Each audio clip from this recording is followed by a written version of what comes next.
Thanks, guys. Thanks for having me. I must apologise. Ryan emailed me about 3 weeks ago telling me to put a slideshow together and a bit of information, and all of a sudden the dairy industry got very busy. So I've actually done this morning. So, but anyway, Fleurieu Milk. We're a dairy processor based on the Fleurieu Peninsula, South Australia. We officially formed on June 4th, 2006. So this Saturday we actually celebrate our 10th birthday. So 10 years ago they probably never thought they'd be at this stage. So I guess the reason we're established is quite topical at the moment. Mauponga is a renowned dairy farming community. In the 1970s there was around 40 dairy farms in Mauponga. During those early 2000s when we started talking about this operation, that had dwindled to 12 and there's now 8. The reason for this is quite simple. Dairy farming is extremely difficult to be viable as a dairy farmer these days. In 2006, when we started, our farmers at some stages during the year, it was costing them more to produce a litre of milk than what they were getting paid for it. I think it's easy to understand, or a lot easier to understand if you put this into your situation. So if you're a taxi driver and you're getting paid $60 an hour, but you're spending $70 on petrol, well, you're not going to be a taxi driver for very long. And this is where our dairy farmers were at. There were 2 long-term farms. They'd been in their families for generations. They came together. One was a Jersey herd owned by Barry and Meredy Clark, and the other was co-owned by Jeff and Louise and Chris and Karen. These 3 families came together knowing that if they continued to go the way they were going to have to sell their family farms. They didn't want to do that. The only option was to innovate and try and do something different. So they took a fairly large risk and started discussing the opportunities of collaborating and forming Fleurieu Milk Company. I think the collaboration discussions and things that went on from this stage was what made it possible in the get-go. Some of the reasons why collaborating, and they probably didn't realise what they're doing at the stage, but why it was making it possible for them, I believe brainstorming. By discussing and simply talking about the operations, ideas continued to originate. Cost sharing. The setup costs, licences and registrations involved were expensive. Sharing these costs amongst 3 obviously helped.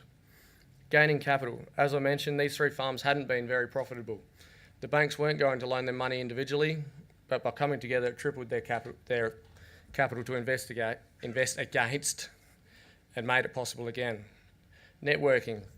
We didn't have any money to spend on marketing. We definitely couldn't compete with the likes of Farmers Union and so forth and spend millions of dollars on advertising.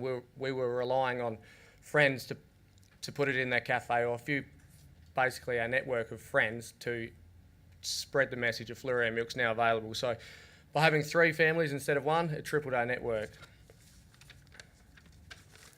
And last thing I've mentioned here is publicity. Basically, people love a feel-good story, and at the moment we're seeing that with farmers. So by having 2 farms that were going to be helped by the Fleurieu Milk Company instead of 1, it just made it a lot better story. It also obviously helped to keep them on track, to motivate each other to continue to strive when things were getting tough. I'm now going to skip to around that 2011-2012 stage, so halfway to where we are now. The company began to generate a bit of a brand name. We were slowly getting brand awareness in the market, and we had grown to employ around 8 to 10 people at that stage.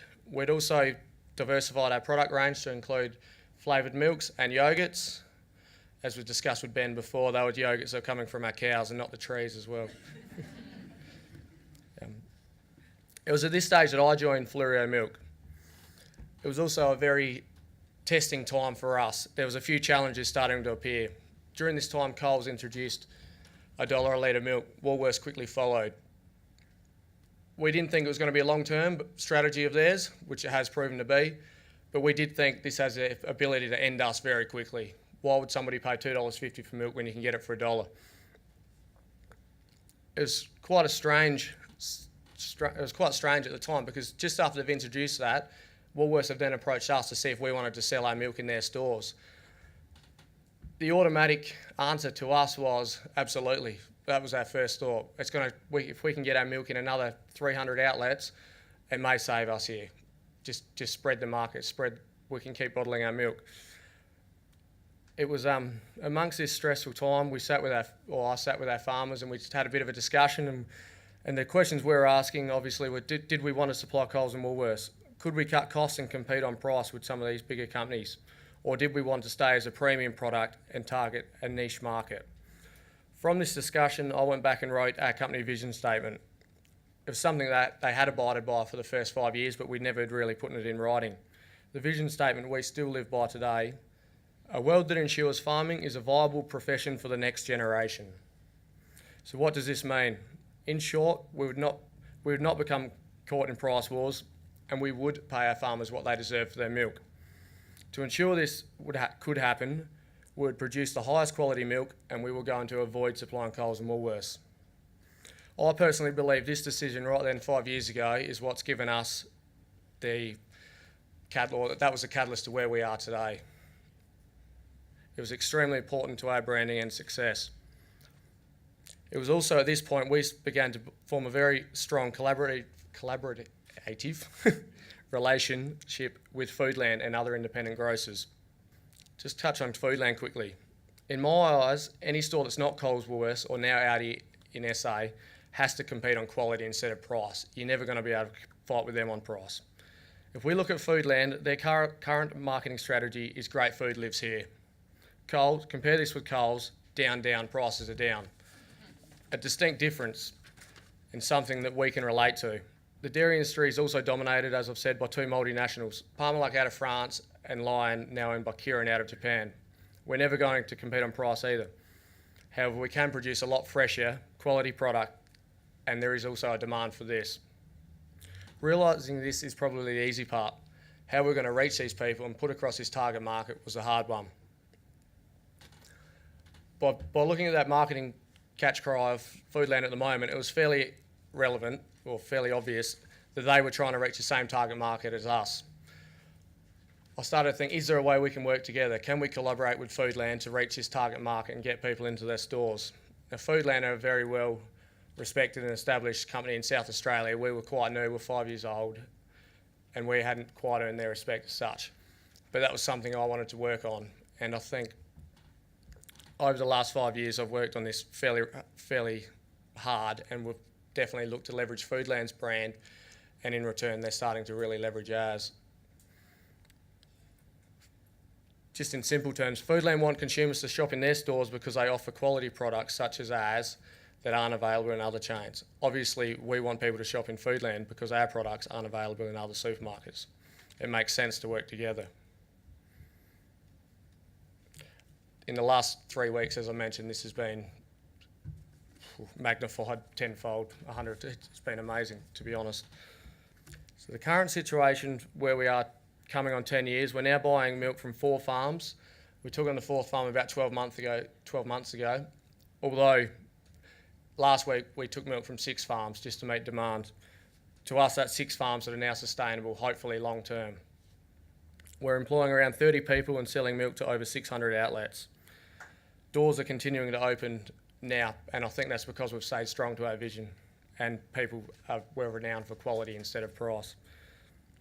The last 3 weeks have been huge in the dairy industry, but I believe it'll also have a flow-on effect in a positive educational matter to all farming sectors. The general public are becoming aware of the effect these low retail prices are having on the producers. Although it's been extremely disappointing to see these large companies slash farm gate prices to their suppliers, it has inadvertently brought together local producers who have been collaborating without even really realising it. We as local producers have worked together along with the general public to promote locally produced milk.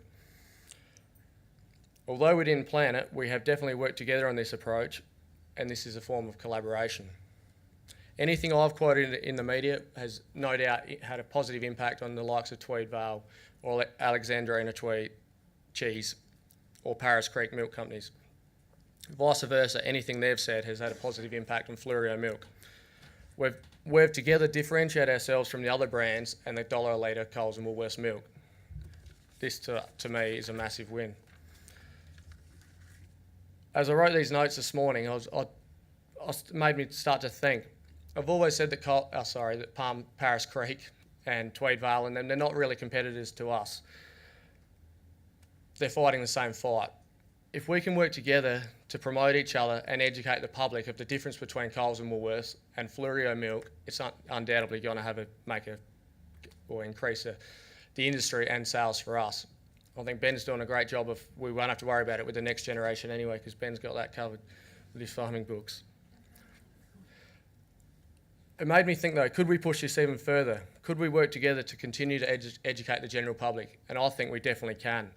It doesn't have to be milk, because we were talking about meat before and so forth, and it's fighting the same fight about quality and why from farm to plate is more important and going to be a lot more viable for South Australia long term.